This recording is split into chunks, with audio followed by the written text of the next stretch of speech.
En el nombre de Dios, hola. Sean una vez más bienvenidos a la lección 6 del curso Exégesis de la Sura al-Hujurat o Las Habitaciones Privadas, la cual es el capítulo 49 del Sagrado Corán. Hoy vamos a analizar la interpretación del versículo número 12 de esta sura, la cual escucharemos a continuación.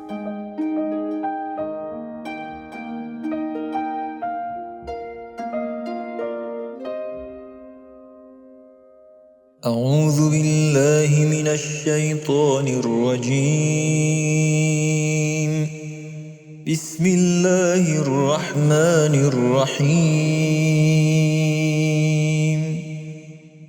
يا أيها الذين آمنوا اجتنبوا كثيرا من الظن إن بعض الظن إثم ولا تجسسوا ولا يغتب بعضكم بعضا أيحب أحدكم أن يأكل لحم أخيه ميتا فكرهتموه واتقوا الله إن الله تواب رحيم. Creyentes, evitad la mayoría de las conjeturas sobre otra gente, pues ciertamente una parte de esas conjeturas es en sí pecado. Y no os espiéis ni os difaméis unos a otros. ¿Os gustaría comer la carne de un hermano muerto? Os causaría horror. Temed a Dios. Dios es indulgente, misericordioso.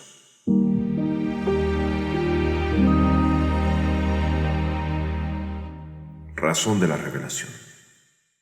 Se ha transmitido que la frase coránica «y no os calumniéis ni os difaméis unos a otros» está relacionada con dos compañeros del mensajero de Dios, que la paz sean con él y su familia bendita, quienes difamaron a Salman, otro cercano compañero del profeta Muhammad, sallallahu alaihi wa sallam. Según se dice, resulta que Salman había sido asignado para servir al profeta y llevar comida al resto de los compañeros.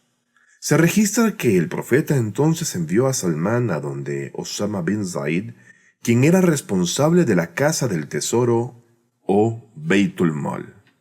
Cuando Osama recibió a Salman, le dijo a este: «En este momento no tengo nada», en referencia a que no habían fondos públicos disponibles en ese momento en la casa del tesoro público, siendo que entonces estos dos hombres a los que se menciona les fue revelada esta ley. Difamaron a Osama y sobre él dijeron que él era un hombre tacaño.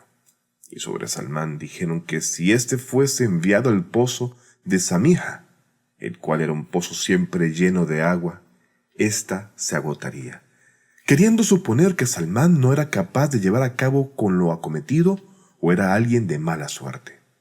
Luego de estas calumnias, esos mismos dos hombres partieron por su cuenta a visitar a Osama con la intención de preguntar sobre un tema relacionado a su trabajo. En efecto, su paga. Frente a esto el profeta dijo: «Veo los efectos de comer carne en vuestras bocas». Por lo que los compañeros presentes le respondieron: «Oh mensajero de Allah, hoy no hemos comido carne en absoluto». El profeta dijo: «Sí, habéis comido la carne de Salman y Osama». Y fue en ese instante que se reveló este versículo, el cual prohibía la difamación entre los musulmanes. Este relato se encuentra en el Tafsir Majma al-Bayan, volumen 9, página 135. Asimismo, hay constancia que también se menciona en el Tafsir de Qurtubi, con algunas diferencias. Podemos decir que en cada uno de estos dos versículos en discusión, se han mencionado 3 mandamientos islámicos relacionados con cuestiones de ética social. Los 3 mandamientos en el segundo versículo a resaltar son: evitar las malas conjeturas, la intromisión y la difamación. En este versículo primero Dios dice: يا أيها الذين آمنوا واجتنبوا كثيرا من الظن إن بعض الظن إثم. Creyentes, evitad la mayoría de las conjeturas sobre otra gente, pues ciertamente una parte de esas conjeturas es en sí pecado. El término la mayoría de las conjeturas se refiere a las conjeturas y suposiciones negativas que son más comunes entre las personas, en comparación con las conjeturas positivas. Por lo tanto, se hace hincapié en evitar esas conjeturas negativas. Sin embargo, tener buenas conjeturas y suposiciones positivas no solo no está prohibido, sino que se enfatiza, como el Corán lo menciona en el versículo 12 de la Sura La Luz o Sura Nur, la número 24, que dice: لولا إذ سمعتموه ظن المؤمنون والمؤمنات بأنفسهم خيرا وقالوا هذا إفك مبين. Porque cuando escucharon esa difamación los hombres y mujeres creyentes, no pensaron bien de sí mismos y no dijeron: ¿esa es una calumnia evidente? Aquí se plantea la pregunta de ¿cómo se puede prohibir tener conjeturas negativas y positivas? Ya que en gran medida no son voluntarias, sino que se forman con base en ciertas suposiciones preconcebidas en la mente. Y la respuesta a esta cuestionante se aclara teniendo en cuenta dos puntos. El primero, el propósito de esta prohibición es abstenerse de actuar y comportarse según esas malas suposiciones y conjeturas. Es decir, cuando se encuentra en nuestra mente una conjetura o suposición negativa hacia un creyente, no debe dársele ninguna importancia en sus acciones y no se debe de cambiar el comportamiento hacia ese creyente. Por lo tanto, el pecado radica en actuar y comportarse de acuerdo con esas malas conjeturas o suposiciones que pueden llegar a nosotros de los demás. Por otro lado, encontramos en un hadiz del noble profeta del Islam, la paz de Dios sea con él y su familia, lo siguiente: existen tres cosas que no son dignas de un creyente, pero tienen una salida, incluyendo la mala suposición. La forma de escapar de ella es no actuar de acuerdo con esa suposición, es decir, no permitir que esa mala suposición afecte tu comportamiento y se haga realidad fuera de tu mente.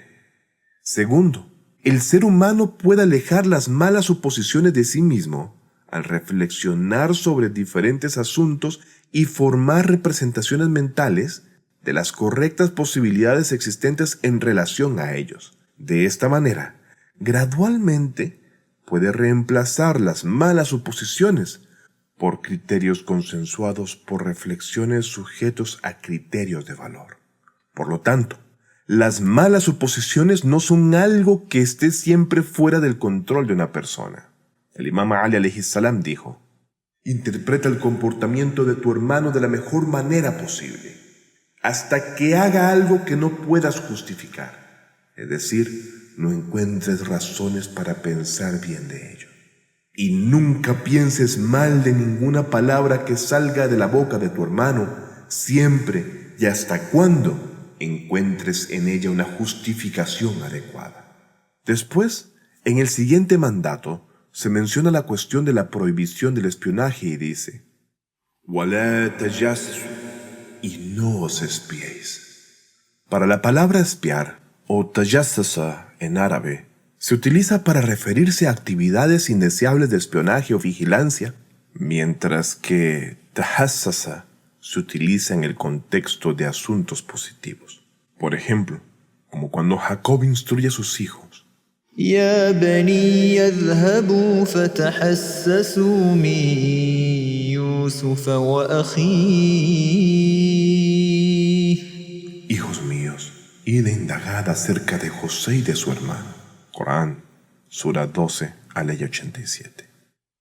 Y es que la mala sospecha es un factor para buscar mediante el espionaje y la búsqueda, y con ello descubrir los secretos ocultos de las personas, algo que el Islam rechaza, ya que nunca permite que se revelen los secretos privados de los demás. De hecho, el Islam quiere que las personas estén seguras en su vida privada en todos los sentidos, por lo que es muy importante proteger la reputación de las personas. Y finalmente, en el tercer y último orden dice: y no os calumniéis ni os difaméis unos a otros. Y es que el hecho de sospechar de forma negativa de alguien más resulta ser la fuente del espionaje, y ello provoca que se revelen faltas y secretos ocultos a toda opinión pública, y el conocimiento de estos asuntos provoca difamación y calumnia incesante, lo cual el Islam ha prohibido a todos sin distinción. Y para enfatizar lo indigno y repudiable de espiar y opinar negativamente sobre los demás, nos referimos al Corán, el cual de forma elocuente dice: أيحب أحدكم أن يأكل لحم أخيه ميتا فكرهتموه. ¿Os gustaría comer la carne de un hermano muerto? Sí, ciertamente que el honor de un hermano musulmán es como su propia carne, y deshonrarlo a través de la difamación y la revelación de secretos ocultos es como comerse su carne. La comparación con los muertos se debe a que la difamación se lleva a cabo en ausencia de las personas, que al igual que los muertos, no pueden defenderse. Esta es la forma más vil e injusta de comportamiento que una persona puede cometer en contra de su hermano. Sí, esta comparación es una expresión de la extrema repugnancia de la difamación y el gran pecado que ésta representa. En las narraciones islámicas, como se explicará, también se ha dado una importancia excepcional al tema de la difamación, y hay pocos pecados que sean condenados tan severamente desde el punto de vista del Islam como es el de la difamación. Es posible que algunas personas estén contaminadas con algunos de estos pecados triples, y al escuchar estos versículos se despierten y se esfuercen por compensarlos. Al final del versículo se les abre el camino y se les dice: واتقوا الله إن الله تواب رحيم. Temed a Dios. Dios es indulgente, misericordioso.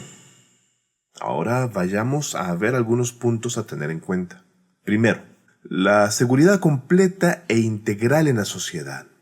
Los 6 mandamientos mencionados en los versículos 11 y 12, cuando se implementan completamente en una sociedad, protegen el honor y la dignidad de las personas en dicha comunidad, prohibiendo la burla, la crítica o esa búsqueda incesante de algunas personas por buscar errores de los demás, y la injuria con palabras ofensivas o insultos desagradables, así como llamar a otros con apodos feos o creando malas sospechas, y también desalentando a otros con sospechas negativas, pensamientos cerrados o mediante la intromisión en la vida privada de los demás y la difamación.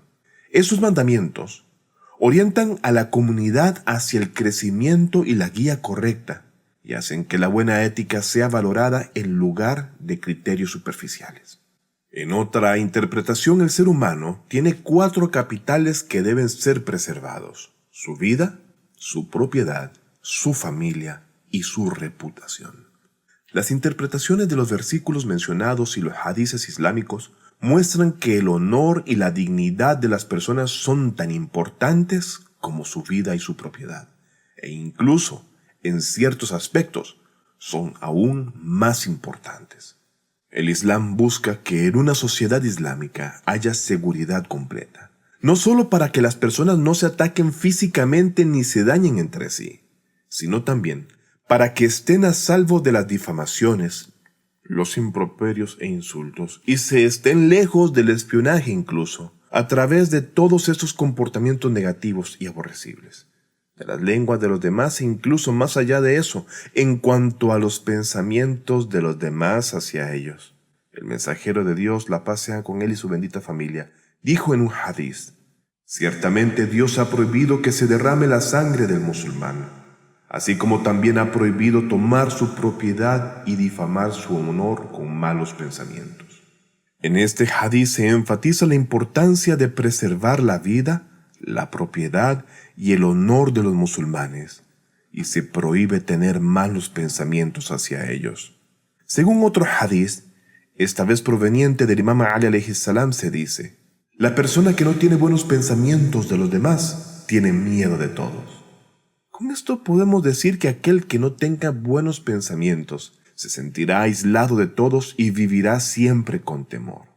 En otra interpretación, lo que distingue la vida humana de la de los animales es la colaboración colectiva, que es solo posible cuando hay confianza y optimismo en las personas. Sin embargo, el mal pensamiento destruye esta confianza. No solamente el mal pensamiento, sino también la cuestión del espionaje y la difamación siguen el mismo patrón. Las personas que tienen una mentalidad negativa tienen miedo de todo y tienen temor de todas las personas que les rodean, y eso sin duda alguna los lleva a la soledad.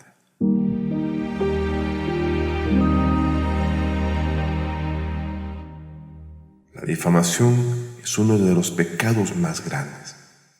Hemos dicho que el mayor atractivo y capital en la vida de una persona es su honor, dignidad y carácter, y que cualquier cosa que lo ponga en peligro es como poner su vida en peligro.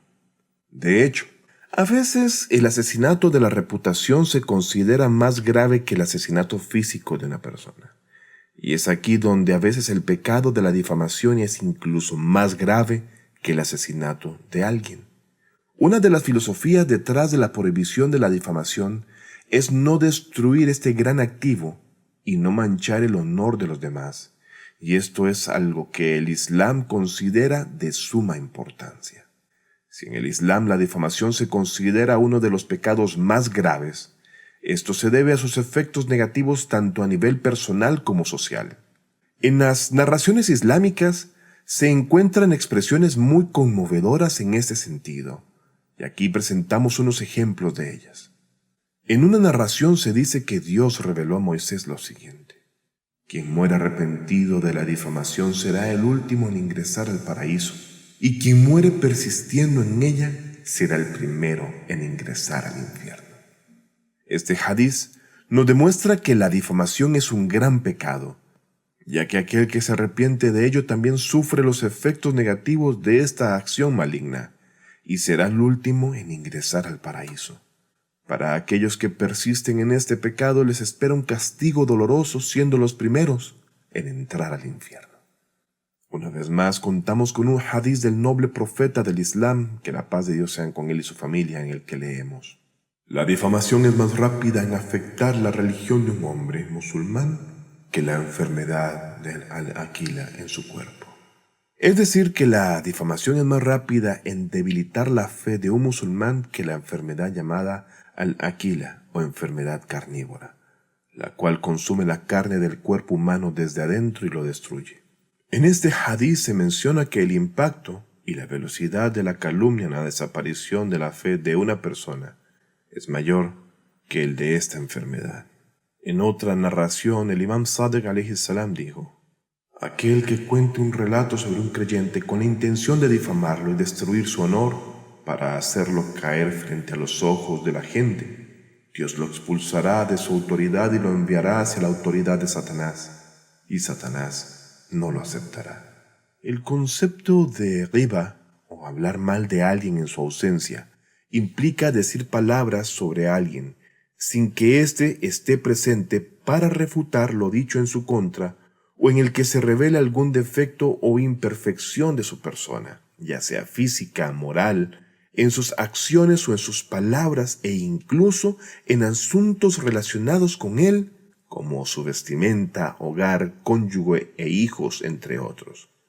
Por lo tanto, si alguien menciona características externas y evidentes de otra persona, no se consideraría riba, a menos que tenga la intención de difamar a ese sujeto en cuestión. Acto que está totalmente prohibido, al decir incluso cosas como «ese hombre es ciego» o «es de baja estatura», pero con la intención de dañar su reputación o en forma de burla, como dijimos. De esta manera, mencionar los defectos ocultos sin importar la intención o el propósito de esa acción sería considerado ghibah y estaría prohibido por completo. Y si se expresan defectos evidentes con la intención de difamar, también está prohibido. Pero quiero recalcar que eso sería válido siempre y cuando estas características realmente existan en la persona mencionada y no fuesen algo discutible para los demás. Sin embargo, si las personas no poseen realmente esas características, entonces se le estaría acusando falsamente, lo cual es un pecado mucho más grave y severo. En un hadiz del Imam Sadiq alayhi salam leemos: la ghibah, calumnia o difamación, es decir, algo sobre tu hermano que Dios ha cubierto y ocultado. Sin embargo, respecto a los asuntos evidentes o manifiestos, como enfurecerse, la prisa, no se considera ghibah, pero el bohtan o calumnia es aquello que dice respecto a aquello que no está en ella.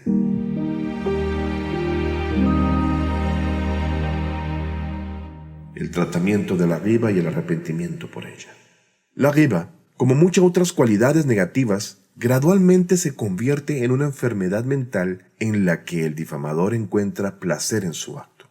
Al difamar y manchar constantemente la reputación de los demás, experimenta una sensación de satisfacción y complacencia, y llegar a este punto, la misma se convierte en una de las etapas más peligrosas desde el punto de vista ético. Aquí es donde el difamador debe abordar primero los motivos internos de la ghibah, que residen en lo más profundo de su alma y alimentan este pecado. Esos motivos pueden incluir la avaricia, la envidia, el resentimiento, la animosidad y el sentido de superioridad. A través de la autorreflexión y la contemplación de las consecuencias negativas de estos rasgos y los resultados desastrosos que traen consigo, deben purificar su alma y corazón de estas impurezas, para que puedan contener su lengua de la ghibah. Luego, debe llegar al punto del arrepentimiento, y dado que la ghibah tiene un aspecto sobre el derecho de los demás, si se tiene acceso al sujeto de la ghibah, o sea, se puede llegar hasta donde la persona afectada por la difamación, y no se causa ningún nuevo problema respecto a ello, debe de pedírsele al afectado disculpas sinceras, aunque sea de forma breve y privada. Por ejemplo, puede decir: en ocasiones, debido a mi ignorancia e inconsciencia, he hablado mal de ti. Por favor, perdóname. Sin entrar en más detalles para no crear nuevos problemas. Si no tiene acceso a la persona en cuestión, no la conoce o ha fallecido, debe buscar el perdón divino y realizar buenas acciones. Quizás, con la bendición de Dios Altísimo, Él lo perdone y satisfaga a la otra parte, o sea, la persona que hicimos difamación acerca de ella. Sin más, damos fin a esta lección, rogando a Dios Todopoderoso que les brinde lo mejor de esta y la otra vida. Hasta la próxima.